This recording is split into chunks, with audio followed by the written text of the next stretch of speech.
আমি নির্বাচনে প্রার্থীও ছিলাম না। আচ্ছা। আমি কখনোই এই নির্বাচনে প্রার্থী হব সেই চিন্তাও আমি কখনো করিনি। আমি নির্বাচনে প্রার্থী হওয়ার জন্য কোথাও কাউকে বলিও নাই। কিন্তু আমি যেহেতু দীর্ঘদিন রাজনীতির সাথে সম্পৃক্ত ছিলাম, আর আমার রাজনীতি প্রায় ৩৮ বছর যাবৎ আমি রাজনীতির সাথে সম্পৃক্ত ছিলাম।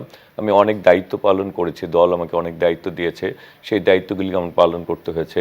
আমি এখন বিএনপি জাতীয় নির্বাহী কমিটির সদস্য, একসময় ছাত্রদল কেন্দ্রীয় কমিটির সাধারণ সম্পাদক ছিলাম, ঢাকা মহানগর বিএনপির ভারপ্রাপ্ত সাধারণ প্রথম যুগ্ম সম্পাদক ছিলাম, এবং আমি মহানগর ছাত্রদলের সভাপতি সাধারণ সম্পাদক ছিলাম। এই দীর্ঘ রাজনৈতিক জীবন এবং অনেক চড়াই উতরে আমাকে পার করতে হয়েছে। আমার প্রায় শতাধিক মামলা আসামি ছিলাম, 7বার কারাগারে গিয়েছি, 86 দিন রিমান্ডে ছিলাম, 8 বছর সাজা হয়েছিল। এই দীর্ঘ রাজনৈতিক প্রেক্ষাপটে আমি দলের আদর্শের জায়গাটা থেকে কখন বিচ্যুত হইনি।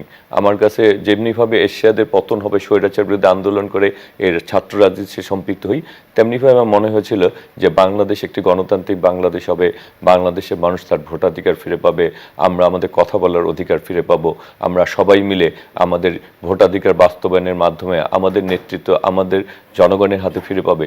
সেই মানসিকতা নিয়ে কাজ করতে করতে যখন কাজ করেছি, দল আমাকে, আমি প্রার্থী না চাওয়ার, আমি চাইনি, তারপর দল আমাকে প্রার্থী করেছে। এটি আমার দলের থেকে অনেক বড় প্রাপ্তি।